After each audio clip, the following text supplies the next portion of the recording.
The Socio-Economic Rights and Accountability Project SERAP says corruption is at the heart of the government's failure to provide potable water, adequate health care, and qualitative education in Nigeria.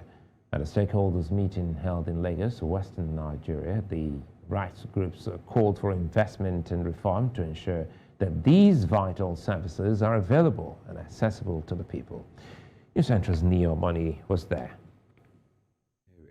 A country blessed with immense human and natural resources, yet a country unfortunately plagued by rampant corruption and mismanagement, leaving the people facing inadequacies in many sectors, particularly in the provision of health care services, water supply, and quality education.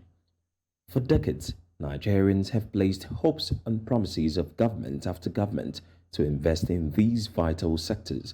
However, glaring evidence shows that nothing significant was ever done, with funds often misappropriated and intended beneficiaries left with little or nothing.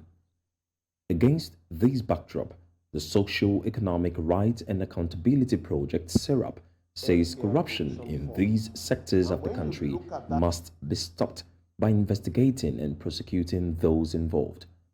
For instance, in allocating funds to sectors, if the law has provided a bare minimum, as we've seen in the National Health Act and the UBEC Act for these sectors because they're important, why is government allocating the minimum? And what has government done to ensure that these funds get to where they need to get to? And a very good way to measure this would be the Auditor General of the Federation's report that it publishes annually. Every year, the Auditor General chronicles several billions of naira that could not be accounted for by various MDAs. At a meeting of stakeholders, the importance of creating awareness campaigns that inform people of the dangers of corruption and the need for transparency and accountability was highlighted as pivotal. At NOA, we write reports to government, the state government, every week. That is a collection of what we hear from the people in all the communities of the state. This is feedback mechanism to the state government.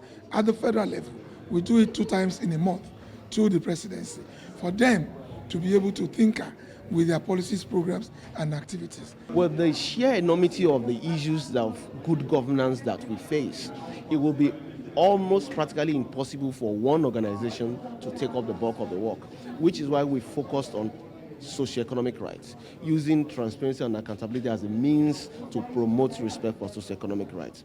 And that means that every work we want to do, for every initiative, we have to ask ourselves this question: what is the public interest in these issues? Not because individual interests are not important, but because we cannot possibly just do everything. The consensus here is the adoption of effective policies and measures to promote transparency and accountability in the sector, so that the average citizen will get the benefit of good governance. Niyi, Omoniyi, reporting for News Central Lagos.